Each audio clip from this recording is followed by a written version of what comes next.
monde. Salut Matt, salut Nat. Bien, bienvenue dans ce débriefing, ça doit être le 4e du salon je crois. On est à la fin du samedi, le samedi c'est la journée la plus chargée, c'est celle où il y a le plus de gens, où il y a le plus de monde, où en général nous on s'enfuit, on va dans les salles un peu réservées aux professionnels où on peut jouer un peu plus tranquillement. Moi j'avoue que je suis bien resté dans les allées parce que quand même le contact du public c'est quand même super agréable. C'est toujours un plaisir de vous rencontrer, vous qui nous regardez, qu'on ne reconnaît pas toujours à travers l'écran évidemment, mais quand vous passez nous voir, ça nous fait toujours plaisir. Donc on a joué, on va vous parler des jeux auxquels on a joué. Comme toujours, Absolument. Vous savez, c'est des jeux, des avis salon, vous avez l'habitude maintenant. C'est toujours à prendre avec précaution. Mais on va vous dire ce qu'on a pensé des jeux auxquels on a joué. Matt, c'est toi qui commence. Je commence avec Middle Ages. Alors Middle Ages, qu'est-ce que c'est? C'est une réédition de Majesty qui est sortie il y a presque 10 ans maintenant. Non, peut-être 8, allez. Donc c'est un jeu de Marc-André qui fait suite un petit peu à Splendor. On va construire un tableau, on va récupérer des tuiles, cette fois-ci non plus des cartes, on va les insérer et ça va nous donner des points.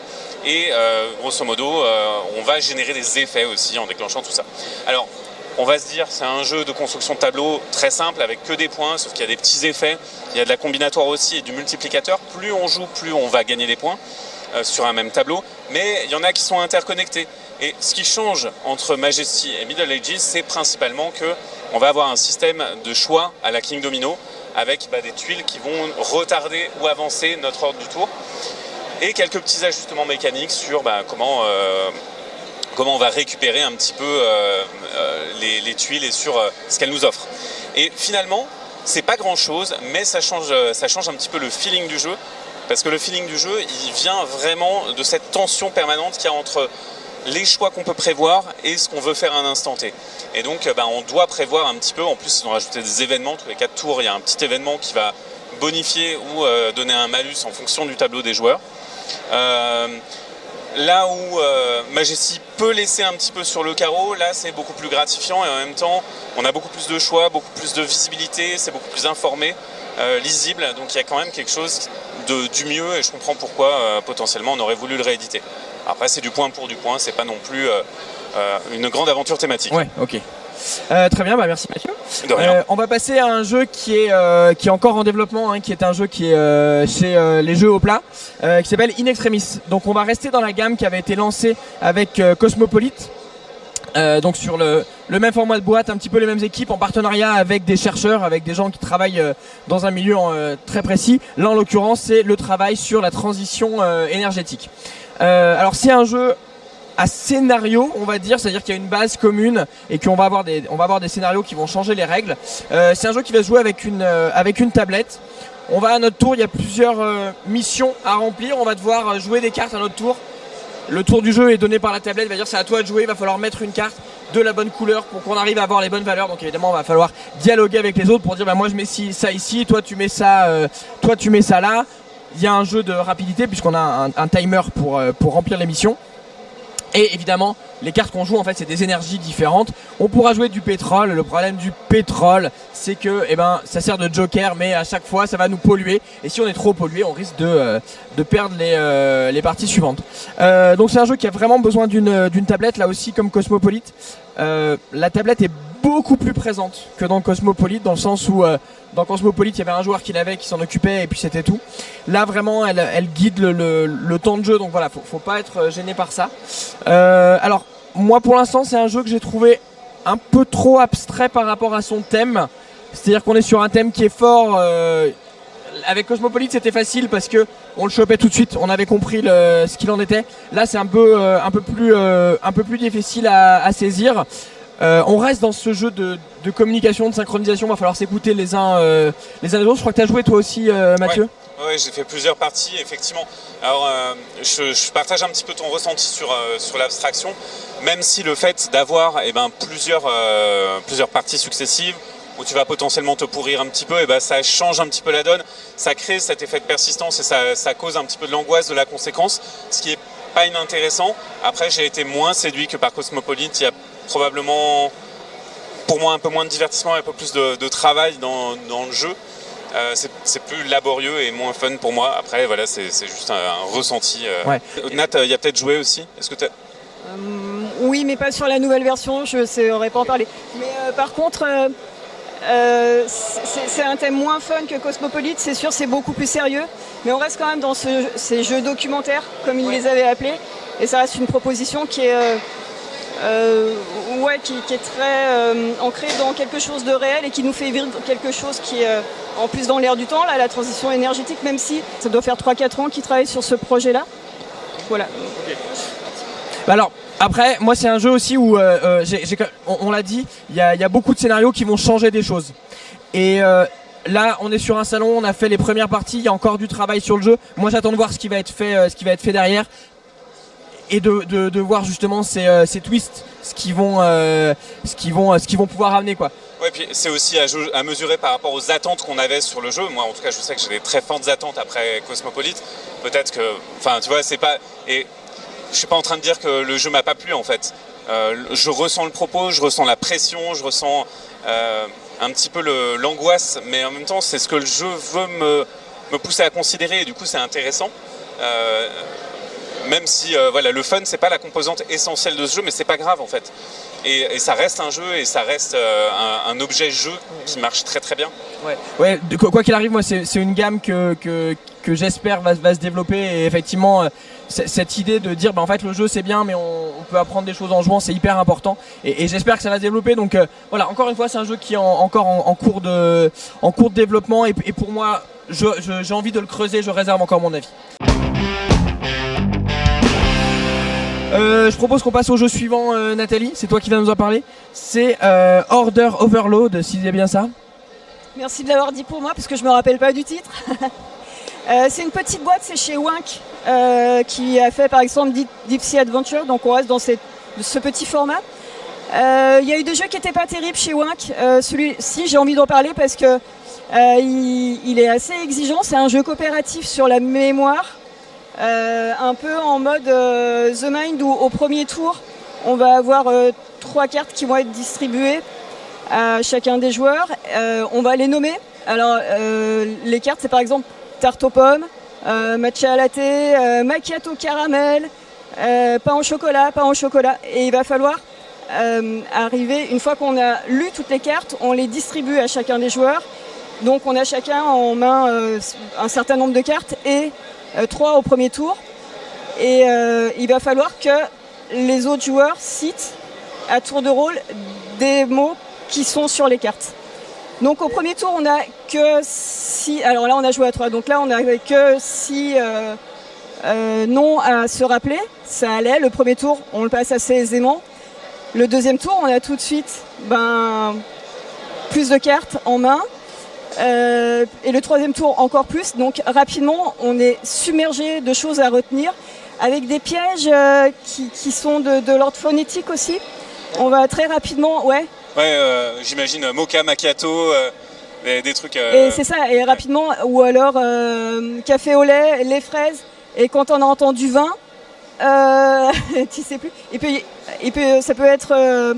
plusieurs fois le même mot aussi qui réapparaît, donc là ça semble un petit peu plus facile. Alors nous franchement on a été au niveau 3, on s'est gaufré. Il y a 7 niveaux, donc voilà, il faut aller le plus loin possible. C'est pour ça que je le comparais aussi à The Mind, où on est dans ce type de jeu où on va essayer d'être le plus fort possible. Voilà, ça demande de se faire un bon palais mental quand même pour arriver à s'en sortir de façon collective. Voilà, à découvrir quoi, mais dur. Ah, tu m'as fait envie en tout cas. Ouais.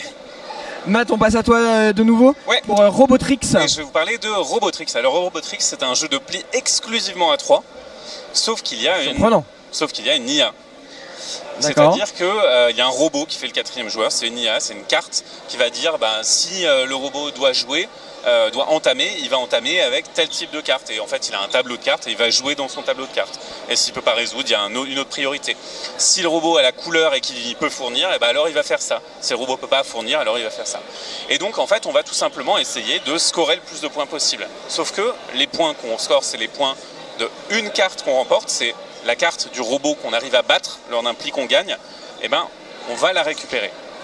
Et sa valeur en points, elle est pour nous. Mais on n'a que 3 emplacements de cartes de robot. Si jamais on en chope plus, on les met de côté, c'est des cartes négatives. Okay. Les cartes vont jusqu'à 13, à moins 13, ça fait mal. Voilà, ça fait mal. Sachant qu'évidemment, le comportement du robot fait que tu vas gagner les petites cartes au début, donc il faut faire attention au timing et il faut gérer sa main. Donc c'est vraiment hyper tendu, il faut bien lire. Petite précision, si jamais le robot gagne un pli, qu'est-ce qui se passe? Et ben, tous les joueurs qui ont joué une carte perdante, ils la mettent dans leur point négatif. Donc tout le monde gagne des points négatifs. Ça fait pas plaisir. Au final, tu te retrouves avec des scores très très disparates. Tu fais 3 manches comme ça, sachant que tu vas aussi donner des cartes à tes voisins en début de manche. Donc il y a une véritable sensation d'apprentissage et de difficulté. Il faut que tu lises ce que le robot va faire, il faut que tu comprennes ce que tu dois donner vis-à-vis de ta main aux autres joueurs. Tu changes le comportement du robot à chaque manche. C'est hyper technique, ça s'adresse vraiment aux amateurs de jeux de pli, mais en même temps, c'est un jeu de pli expert pour 3 qui dure pas hyper longtemps, qui tient dans une petite boîte. Voilà, c'est assez intéressant, assez intriguant. J'y ai joué vraiment en me disant attends, un jeu de pli, et je m'attendais pas à me retrouver dans une difficulté comme ça. C'est vraiment infernal. Ok, c'est intriguant en tout cas on peut saluer l'audace de faire un jeu à 3 uniquement. Je j'ai pas d'autres exemples de jeux comme ça, mais moi j'aime bien cette idée de jeu où mon jeu je l'ai pensé comme ça, c'est ça le nombre de joueurs et c'est comme ça que ça marche, et je trouve ça ok, et on en a parlé avec la famille Guilla, voilà par exemple, c'est plutôt chouette. On va passer au jeu suivant qui est Shifters. Alors sur cette vidéo je vous parle que de jeux qui sont en projet. Shifters, c'est un projet qui est chez la boîte de jeux qui va passer sur Kickstarter. Alors c'est un jeu pour 1 ou 2 en coopératif. On joue une espèce d'agence temporelle transdimensionnelle, on va aller dans des mondes parallèles, il y a des cristaux qu'on va retrouver, on a une équipe qui va devoir tabasser des monstres, hein, quand même on va être clair.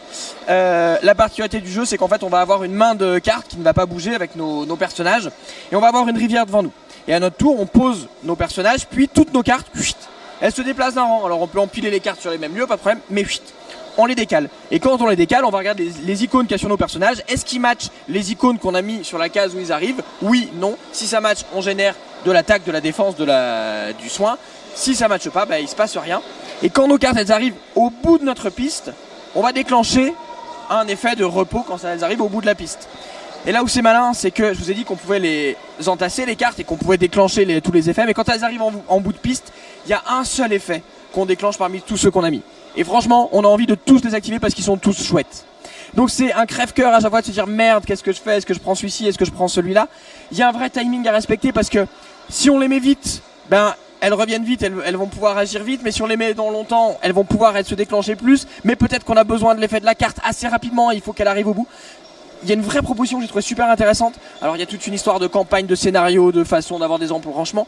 On a une évolution aussi du paquet qui est un peu un espèce de draft, c'est-à-dire quand on a passé une étape avec des monstres, bam, on a 3 cartes, il y a un joueur qui en prend une, on peut payer un peu plus pour en prendre une autre, mais il y a vraiment ce côté, j'ai 3 cartes, j'en prends une et celle que je prends pas, je la reverrai plus jamais de la partie. Donc il y a un mode campagne avec un truc qui se déploie. Je pense que ça sent que j'ai été assez séduit par le jeu. Carrément. Je te dis combien de fois que c'était cool le jeu depuis 4 en 20 minutes. Ouais. C'est ça. Non, vraiment proposition très très enthousiasmante. Alors après, avoir le produit final et tout, ça reste là aussi un jeu de niche, 1 ou 2 joueurs. Mais pareil, moi j'aime bien cette idée de faire des propositions où c'est comme ça qu'on a pensé le jeu, c'est comme ça qu'il marche. Et on va pas rajouter ou enlever des joueurs pour que ce soit plus... ça s'adresse à un public plus large. On passe au dernier. Nathalie, c'est pour toi. Le dernier, c'est Takeno Colors, c'est ça? Alors laisse-nous, je ne sais pas du tout ce que c'est. Essaye de deviner. Aucune idée. Il y a Takenoko. Ah, c'est Takenoko. D'accord. Il y a Takenoko et il y a Color. Donc on retrouve les bambous de Takenoko. Et là, ça va être une espèce de roll and write, sauf qu'on va roller des feutres. D'où le Color. Ok. Donc les feutres, dessus on plug un petit truc qui est un dé, qui va donner la forme qu'on va pouvoir utiliser pour aller cocher des machins. Et la couleur du feutre. Donc c'est quelqu'un lance les feutres et va choisir en premier, puis les autres joueurs vont choisir le feutre restant, etc. Et on va venir comme ça colorier nos petits bouts de bambou. Alors j'ai joué au niveau initiation, qui est vraiment un petit peu pour les enfants, pour apprendre à jouer, et qui n'est pas ultra stimulant quand on est un petit peu joueur, et aussi au niveau très élevé. Et j'ai pas joué entre les deux, qui doit être le bon dosage quand même pour le jeu. Le trop simple est vraiment trop simple, c'est-à-dire que on subit un petit peu la pioche en fait, mais on peut quand même arriver à aller déclencher du scoring. C'est-à-dire que les bambous complets vont aller faire certains points. Sachant que la partie se finit quand 3 coccinelles ont été cochées. Et la sensation de jeu, je sais pas, il y a eu du trop facile et du trop difficile où il y avait extrêmement d'informations dans tous les sens. Tu commences à construire plein de trucs et t'as pas le temps de finir. Et avec quelque chose qui était aussi très très évident où tu pouvais facilement faire 70 points sans beaucoup de contraintes. Voilà, peut-être que ce niveau-là n'est pas encore suffisamment équilibré. Donc voilà, il faut que j'arrive à jouer entre les deux. Il faut savoir que les feutres sont remplaçables parce que très rapidement ça va être un consommable qui va être à jeter. Donc ils ont quand même prévu ça. Et ça va être un jeu assez familial à partir de 8 ans, quelque chose comme ça. Est-ce qu'il y a un panda quand même? Ouais, le joueur en cours actif, c'est le panda. Ah, mais il n'y a pas de panda qui agit dans le jeu? Ah, je suis un petit peu déçu. Bon, cela dit, ça m'intrigue quand même. Le concept de on jette des feutres, ça m'intrigue quand même. Et bien on arrive au bout de cette vidéo, au bout de ce débrief. C'est la fin de notre journée aussi, on va aller se reposer. Pas du tout, on va aller peut-être boire quelques coupettes à droite à gauche. Il me reste à vous dire bonne soirée ou bonne journée en fonction de quand vous voyez la vidéo. On sent que c'est la fatigue pour moi aussi. À bientôt sur le site et puis on se revoit pour les briefings suivants. Ciao. Salut.